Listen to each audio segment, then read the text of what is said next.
He and Rongyoung are not love. She and her journey with the Rongyoung River. There lived a girl known by the name Laong, meaning light in Lepcha, who was very timid yet had a curious mind. She used to live in the city, but her soul unknowingly always longed to go back to her roots. And so it happened one day when she was scrolling on her social media and accidentally bumped into an interview of a person who was talking about the significance of the river and was narrating a belief of the river she knew, that river flowing by the village she belonged. And she, being from that village itself, never knew and was astounded to hear such interesting belief, and she deep down felt the lack in her life. Continuing further, without knowing where she came from, without the knowledge of her own tribe, her own ancestor, belief, tradition, and culture. She then on, with all the curiosity, ran towards her father and asked him about the narrated belief she heard. But to her expectation, her father did not go along the belief, as he was told about their own aspect of the story by his father. And he, in a joyous sprint, in order to quench his daughter's curiosity, planned a trip to their grandparents' house. The next morning, they arrived back at their hometown, where they were expected by their grandparents.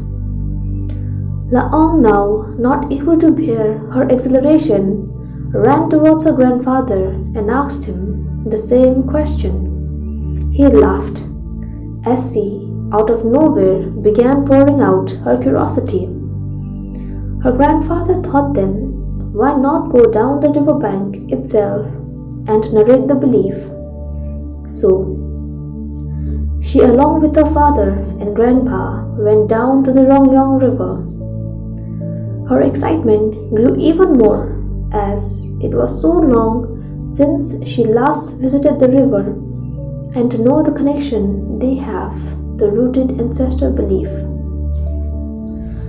As they reached down, unpacks, and be by the riverbank, she was so mesmerized to hear the river up close, to witness the waves as it dashes by, and to feel the whisper as it clashes with the rocks, stumbling and journeying along.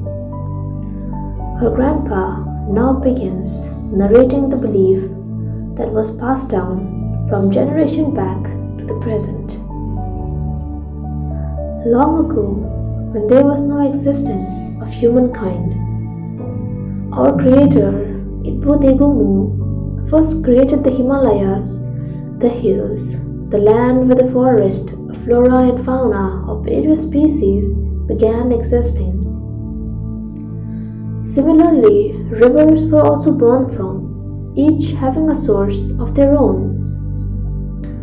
Just like all the river having their own source of emergence, this river, known by the name Rongyoung, has her own story of her journey from the origin till she reaches down to the plains. Rongyoung is unlike other river as it has two major sources.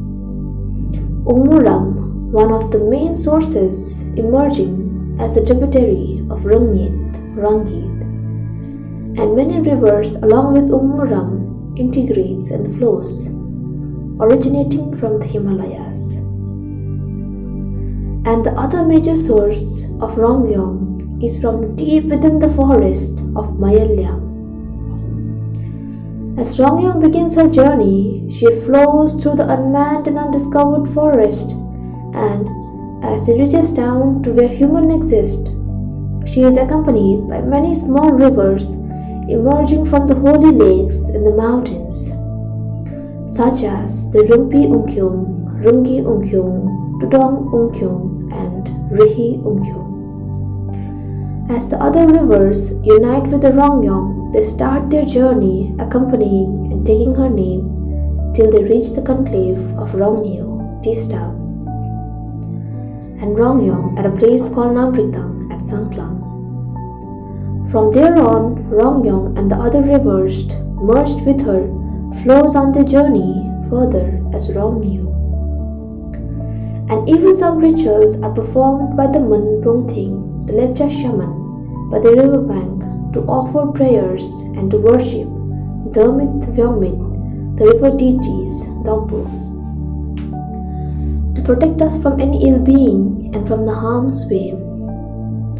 The significance of Rongyoung being holy to us is all the rivers merging and the origination from the very Himalayas, Gongchenchu, Kanchenjunga, Pandimchu, and the holy lakes all together flowing down as one, and as we being the nature worshipper, our belief that we were born from the elements of the nature itself. The rituals are usually done when a person is injured in any accident or when a person passes away, for her soul to be guided by the river deities, and the other is for the well-being of the baby in the mother's womb. Laong's grandfather, alas, stresses, and he in a low disheartened voice depicts her the reality of the present and of the past, how everything changed, be it for the betterment or for demolition. He takes her back to his days when he with his friends used to play by the river bank, and they could behold how beautiful the river, the forest, these lands used to be, untouched by any development and any harm brought to the nature, all in a peaceful serenity coexisting. And he says, we could see the trees from both sides of the river nearly converging, and the level of the river was quite low. We could actually cross over by foot. It was told to us by our father that any disturbance to the nature, the ecosystem, would lead to the destruction of the lands and the rise in the level of the river. Now in the present, it is sad to actually witness the wreckage, our land sinking down, the torn apart landscape, the many folds of trees swept away that was once filled with luscious greenery, and the beautiful flora, fauna of every species, and so on. Laong, awed by the very words she heard, takes a deep breath and watches the river, her surrounding environment, and she feels how profound connection they have with the rivers, the Mother Nature. But she hesitantly interrupts and asks her father about the narration she heard from the interview, as what her grandpa narrated was completely different than of what she heard. And he says, there are many interpretations of a belief, even in the same community, as you just saw. It all depends on how a person from her own way understands and interprets the folk narratives. And do remember one thing, that this variation in the folklore's belief isn't a bad thing.